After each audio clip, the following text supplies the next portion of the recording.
Flow with the go. Then I'm behind you. I'm gonna follow you. I'm gonna flow with you. So okay. All right, you ready? Yeah, let's keep it real. I like to be natural. I don't have to prepare. So whatever comes up. Hey, this is Dr. Bill Williams. Welcome, everybody. We are here with the CEO of OnPassive, Ash Mufareh. Everybody knows Ash, or at least you should, because he is the man of the hour. 230,000 people now belong to Onpassive, and people want to know a lot of things. And so I've captured Ash for a couple of minutes here today. And so we want to ask him a few questions. And the first one is, what is the origin of the idea that came to you about Onpassive? To start this thing off, what was the germination of all of it?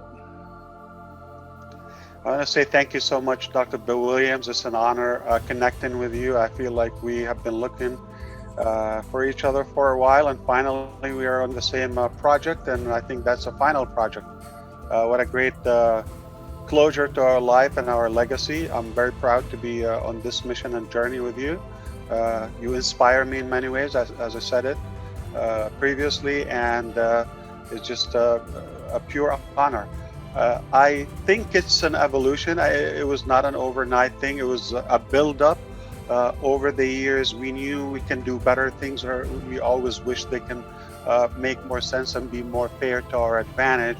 And the problem is always somebody that is unfit, or sometimes lack of ethics, or probably that excessive greed that is leading those ideas. You feel this is something good, but you put your faith and you ride along, then you realize, well, I don't think that's what they meant to do. Then you slightly fade away, and your passion decreases, and eventually it will dissolve. And we know there is something better. We know we could do better. We know there has to be a fair way. And what bigger than when you win with others? I don't think it's the need. It's more of the confidence. I just have a concrete belief that there is enough wealth on the planet that it's not going to intimidate me or take away from my potential wealth if I can share with my fellow citizen or a human being. So it's from an area of decency, logic, and just a thirst for some fairness. And at the same time, I think it's very close to arrogance. It's a fine line. It gets to the point that you have that extreme, ultimate, bold confidence that there's nothing out of reach, and you believe you're capable of doing it or pulling it through. So I decided to really win with my fellow man and woman, and I believe it's just working beautifully. Sounds like you went from heartache and some personal experiences 100%. to a heart if you're not at longing. ease, yeah, if you're not at ease with yourself, or it doesn't, whether about credit or financial partnership, or any type of uplifting, or even putting somebody above you, why should it be a threat to me? It's like mostly we're trying to compete in a way. So that's why I'm a little bit careful about the competitive mentality. There's no need. You and I can succeed. We don't have to compete. I don't think I can be you. I don't think you can be me. But we can be something unique together. What was your inspiration? Did you have some divine dreams, thoughts, something that came to you in the middle of the night? How did it actually come to be a germ in your mind?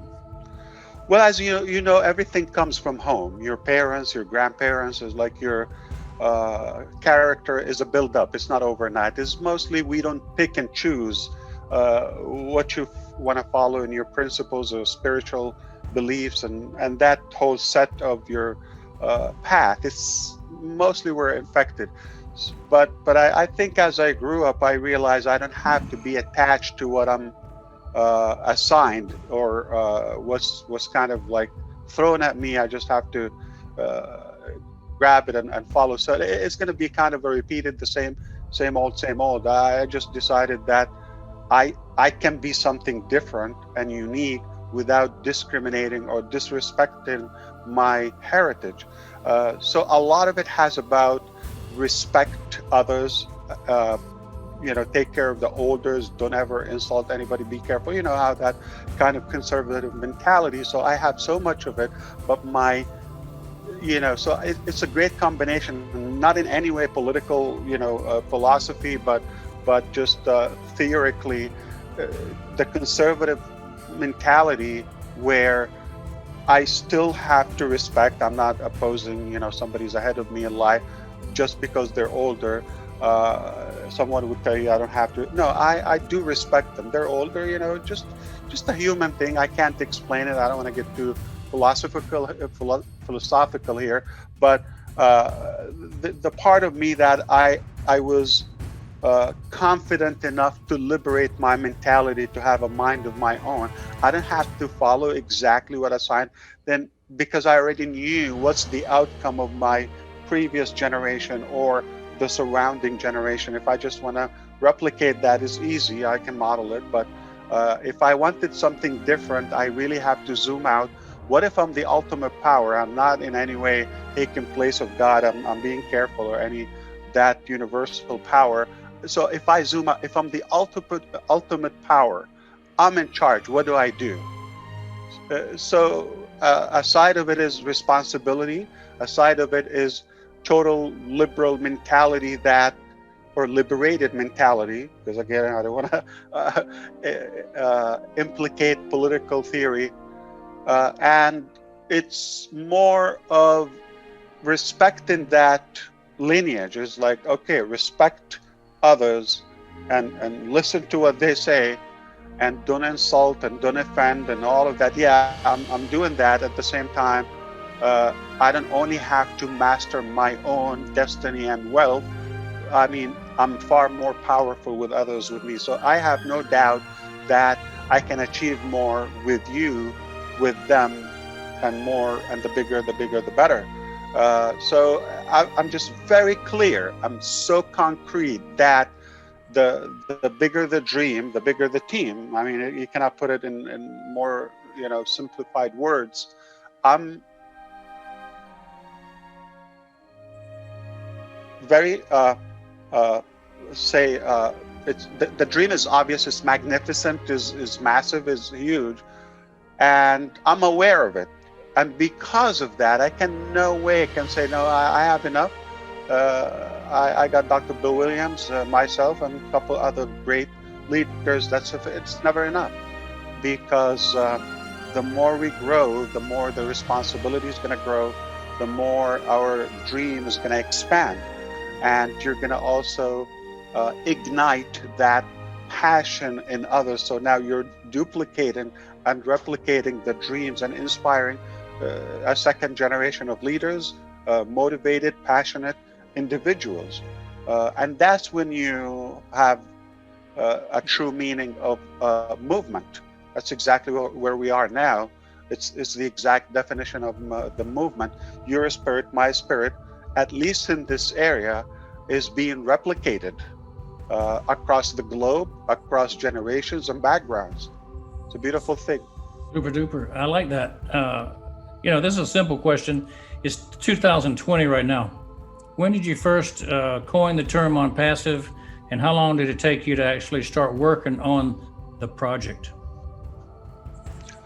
So the technical part is like, it was enough is enough. That spark was late 2017, 2018, right, like winter. Okay, when I couldn't see myself following other ideologies. That's it. I said, we can do better. What was available at the time was not convincing. I just knew we could do better. So that was the turning point. Okay, you could say the last couple of months, exactly November, December of 2017. By spring 2018, I was able to have my family on board, because our life will never be the same in terms of it's not about us anymore. So I had to make sure we're all in it because it's not my only decision. I had to get my family on board, and we agreed to give it our all. So we are 100% pledging to provide and deliver the best possible product. Sitting in his basement, Bill Gates probably had a conversation. Sitting in his den, maybe Jeff Bezos had a conversation. So now, Ash, we're having a conversation. This might be Absolutely. something like sitting around the breakfast table with you. What are you going to tell people when they ask you, why did you bring this new complete economic system into the world, this thing you've called Onpassive? Why did you do that, and what do you hope to take it to? Where is your long-term vision? Well, I mean, though we don't worship money and finances, but I believe it's a powerful tool. We can all agree on that. Money can be an impactful tool in our life. We all agree on that, and that can be a very common desire between most of the global population. So I want to focus on the common things between us, on the common ground. I think we can all find things that we disagree on, but that's just going to divide us or weaken us in a way. So what better than having a better life, any betterment in our life, better finances or better global economy, essentially is healthier human being, is more educated generation, is more, or less crime, is more progress and more it's advancement in every aspect of our life, more innovation, more technology, more of that. So I believe you have to go to the core. Money is just about the key to all those solutions. So I believe it can ease up a lot of stress in our life, and I don't think it's about taking care of one's personal issues. If you want to find a solution, you want to make sure that it is accessible to the vast majority of us, and those who are unfortunate, they cannot do it on their own, and you feel that if I somehow put that extra effort and pay a little bit higher price, I can also include those who are incapable of doing it on their own. And I feel it's an obligation. I believe it's sort of a cowardness if I know I can do it and I'm just turning my back to my fellow human being. Why? I mean, it's just a little bit more, okay? It's hard anyway to do it for one, but no problem. Double the effort, double the time, the sacrifice, and now you make an impact. It's an honor, I feel. I cannot see myself having the key to solve or stuck something and then I just preserve it. I feel it's selfish, and I wouldn't do it. I wouldn't sleep well. That is the origin of the Onpassive movement, as you just heard. We're entering the age of Ash. This is an amazing accomplishment, an amazing time. So Onpassive is, of course, amazing. So we'll leave it right there. And thank you, Ash, for this time today. And we're in it to win it, right? Absolutely. It's a pleasure always, Dr. Bill. Thank you so much.